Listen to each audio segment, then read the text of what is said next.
Hello and welcome again on our YouTube channel. हमारा topic चल रहा है errors and measurement unit 1 class 11th के लिए। तो आज हम देखेंगे बेसिकली एरर का टॉपिक, जिसमें आएंगे measured value, true value, absolute error, fractional error and percentage error. तो देखिए, मेजर्ड वैल्यू, ट्रू वैल्यू।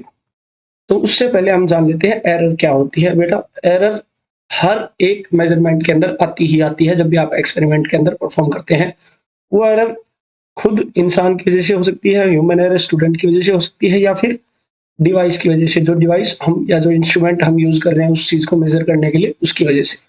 तो जो इंस्ट्रूमेंटल एरर है उसको तो हम नहीं हटा पाएंगे। मान लीजिए जैसे किसी स्केल पे आगे से वो ब्रोकन है, तो आप जब भी उसकी लेंथ मेजर करोगे उस स्केल से, तो जो ब्रोकन पार्ट है उसको आप कभी भी सही नहीं कर पाएंगे। तो आप थोड़ी सी एरर के साथ ही चलेंगे। वो जो एरर, जितना पार्ट ब्रोकन है उसको आप अगर मेजर कर पाते हो तो उस एरर को आप हटा सकते हो, वरना नहीं हटा पाओगे। तो आप हमेशा एक इंस्ट्रूमेंट में ही फॉल्ट है तो उसके अकॉर्डिंग ही मेजरमेंट ले पाओगी। लेकिन अगर ह्यूमन एरर है, ह्यूमन एरर कैसे होगी? जैसे किसी स्टूडेंट का ध्यान नहीं था मेजरमेंट लेते टाइम, या उसने स्केल आगे पुट कर दिया, पीछे पुट कर दिया, उन सभी एरर्स को हम थोड़ा सा हटा सकते हैं कॉन्शियस होकर के। और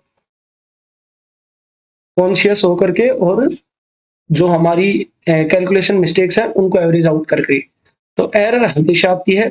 बस ये हो सकता है कि अगर आप ज्यादा कॉशियस हो, किसी एक्सपेरिमेंट को करते टाइम ज्यादा आप ध्यान से काम कर रहे हो, तो आपकी एरर कम आएगी, वरना आपकी ज्यादा आएगी। और जो इंस्ट्रूमेंटल एरर है वो आपको काउंट करके ही रखनी पड़ेगी, उसको आप कभी भी हटा नहीं पाओगे। तो देखिए, मेजर्ड वैल्यू।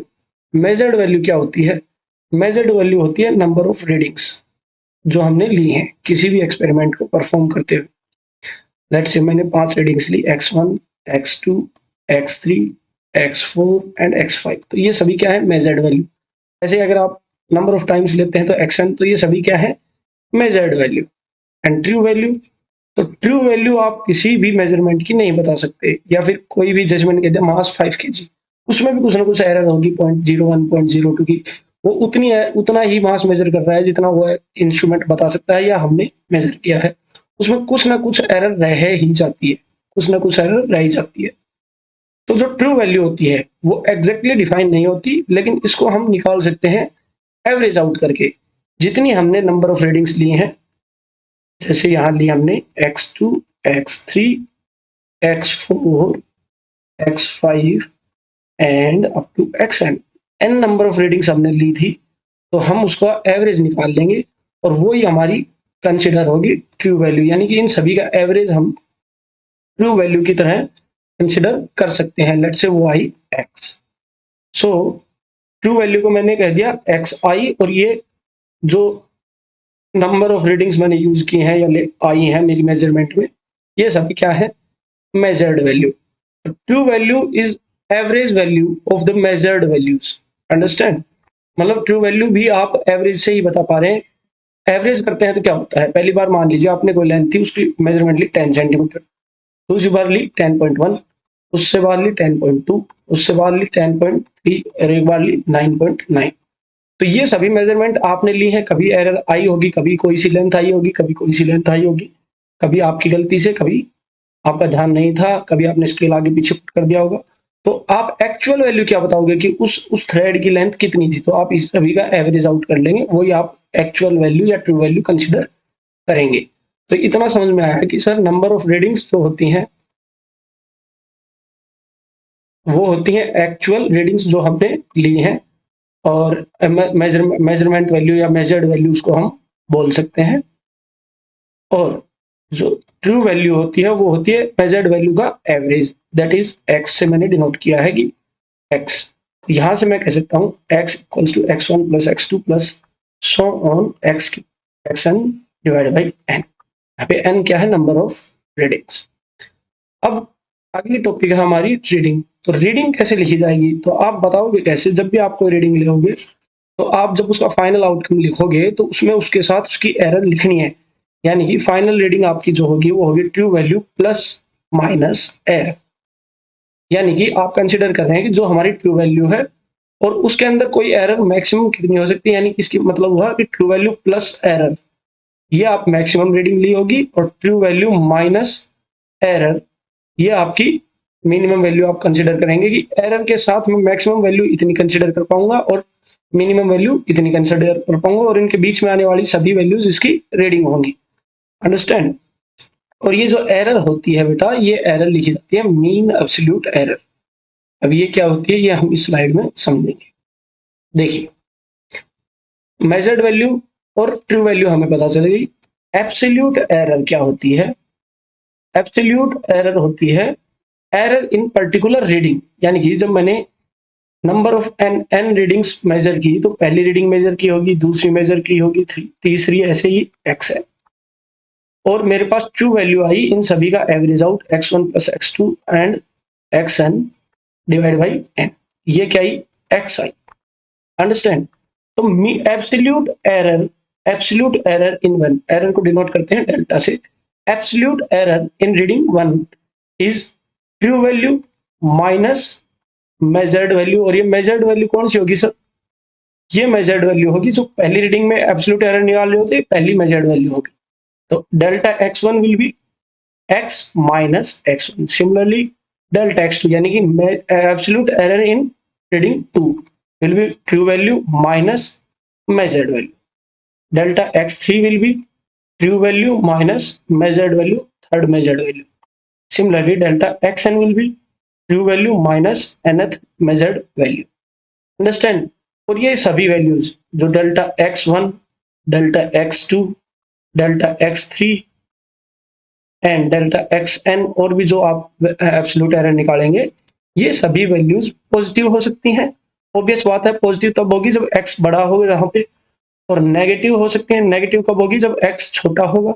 और जीरो भी हो सकती है, जीरो कब होगी? जब x बराबर होगा। तो जो x वैल्यू आती है, जो यानी कि ट्रू वैल्यू आती है, वो मेजर्ड वैल्यू का एवरेज आती है, यानी कि इन्हीं मेजर्ड वैल्यू में से कोई एक वैल्यू निकल के आएगी ट्रू वैल्यू। तो उसके बराबर जब भी आप मेजरमेंट माइनस होगा तो जीरो आ जाएगी, वरना नेगेटिव या पॉजिटिव। अंडरस्टैंड? ये तो बेसिक सी मैथमेटिक्स है। तो एब्सोल्यूट एरर पॉजिटिव भी हो सकती है, नेगेटिव भी हो सकती है, और जीरो भी हो सकती है। लेकिन हमें फाइंड आउट करनी है मीन एब्सोल्यूट एरर। मीन का मतलब होता है बेटा एवरेज। तो हम जितनी भी एब्सोल्यूट एरर्स आई हैं, तो डेल्टा एक्स मैंने डिनोट कर दिया मेन एब्सोल्यूट एरर को, और ये साइन होता है मीन का, या बुक्स में कहीं में ऐसे भी शो होता है। और ये होता है average of absolute errors. Absolute errors number of readings n, और एवरेज ऑफ एब्सोल्यूट एरर का मतलब delta x1 plus delta x2 plus delta x3 plus delta xn। देखिए समझिए, एब्सोल्यूट एरर होती है पर्टिकुलर रीडिंग के अंदर है। पहली रीडिंग के अंदर ट्रू वैल्यू माइनस पहली मेजर्ड वैल्यू, दूसरी रीडिंग के अंदर ट्रू वैल्यू माइनस दूसरी रीडिंग वैल्यू, तीसरी में absolute error true value minus error in third measured value. तो ये सभी तो क्या होगी? पर्टिकुलर मेजरमेंट के अंदर कितनी एरर है, और मीन एब्सोल्यूट एरर होगी टोटल जो मेजरमेंट्स आपने निकाल ली उसके बाद कितनी एरर आप एवरेजली बता सकते हैं। और एक बात समझिए बेटा, इसको मैं रब कर देता हूं थोड़ा सा। देखिए, एक बात समझिए कि आपके एग्जाम होता है या पेपर होता है, उसमें आपके 100 में से मान लो 75 नंबर आए, तो जो 25 नंबर है वो आपकी एरर के कट गई। आपने पहले क्वेश्चन मान लो 5 नंबर की गलती की, दूसरे में 4 की, फिर 5 की कर दी, फिर 6 की कर दी, फिर 5 कर दी, ऐसे कुछ एरर्स किए होंगे, तो उस हिसाब से आपके नंबर कट गए, लेकिन आपकी टोटल एरर तो काउंट हुई है, हाँ कि ना?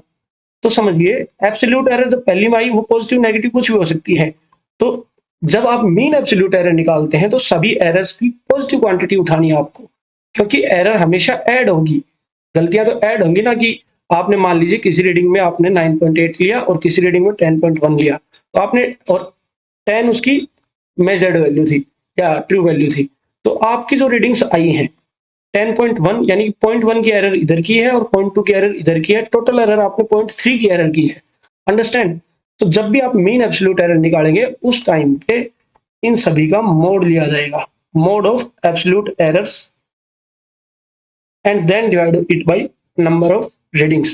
मोड इसलिए लिया है, मैं अगली स्लाइड पे समझाता हूँ। एब्सोल्यूट एरर को, मीन एब्सोल्यूट एरर को इस तरह से डिनोट किया गया है, and it is mod of absolute error in first plus mode of absolute error in second plus mode of absolute error in third reading, and so on, divided by number of readings. तो ये क्या आ गई, mean absolute error. इसमें modulus इसलिए लिया है, जब भी हम मोड के अंदर कोई क्वांटिटी डालते हैं तो उसका रिजल्टेंट हमेशा पॉजिटिव होता है।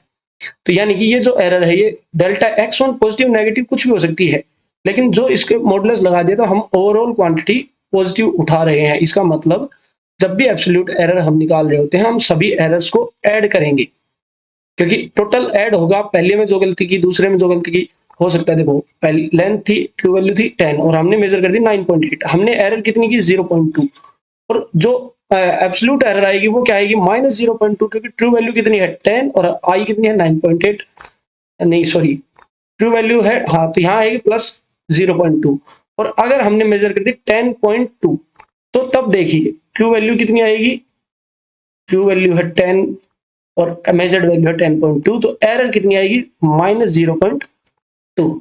तो ये जो एरर आई है -0.2 और ये एरर आई है 0.2, ये तो कैंसिल आउट कर देगी, जीरो हो जाएगा।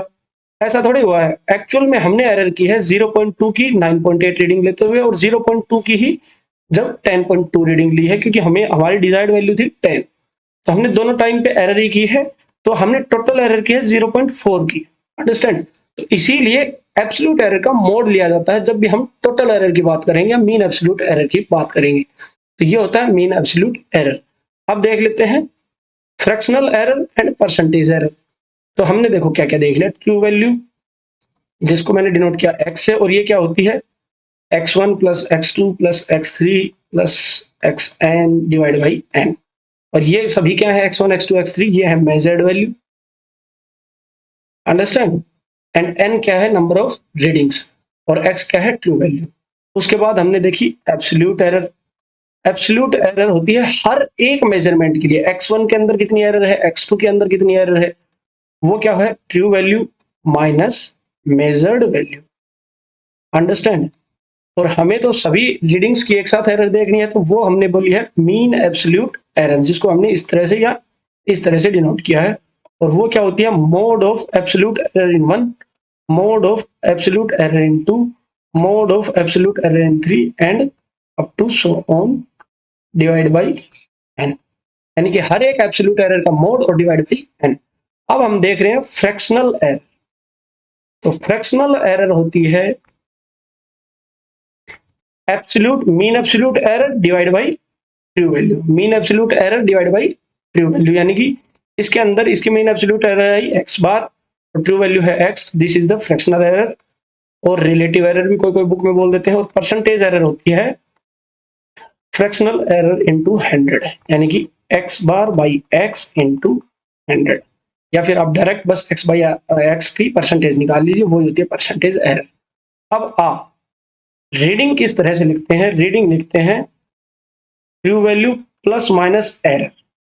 अब एरर क्या है, ट्रू वैल्यू है x प्लस माइनस एरर क्या है, मीन एब्सोल्यूट एरर x बार, या फिर कोई कोई बुक में कह देते हैं इस तरह से डेल्टा x मीन। ठीक है, अगर यही रीडिंग परसेंटेज एरर में लिखेंगे तो x plus minus percentage error. Understand? या फिर x plus minus fractional error. Understand? इस तरह से आप रीडिंग लिखते हैं पर्टिकुलर एक लेंथ की। तब आपने जब लेंथ की आपने मान लीजिए 5 रीडिंग्स ली, तो पहले आप उसकी मेजर्ड वैल्यू कितनी होगी 5, तो आप उसकी ट्रू वैल्यू निकालिए, दैट इज x निकालिए, फिर आप उसकी एब्सोल्यूट एरर्स निकालिए हर एक रीडिंग में, फिर वहां से आपके पास आएगी मीन एब्सोल्यूट एरर। फिर आप निकाल सकते हो fractional error, that is mean absolute error divide by true value, और फिर वहां से आप निकाल सकते हो percentage error, that is into 100, और फिर आप रीडिंग लिख सकते हो true value plus minus error. अब आप परसेंटेज एरर की फॉर्म में लिख सकते हो, या फिर मीन एब्सोल्यूट एरर की फॉर्म में लिख सकते हो, या फिर फ्रैक्शनल एरर की फॉर्म में लिख सकते हो। अंडरस्टैंड? ये था कंसेप्ट एरर का। इस पे हम न्यूमेरिकल करेंगे नेक्स्ट क्लास में। Till then keep practising, bye bye.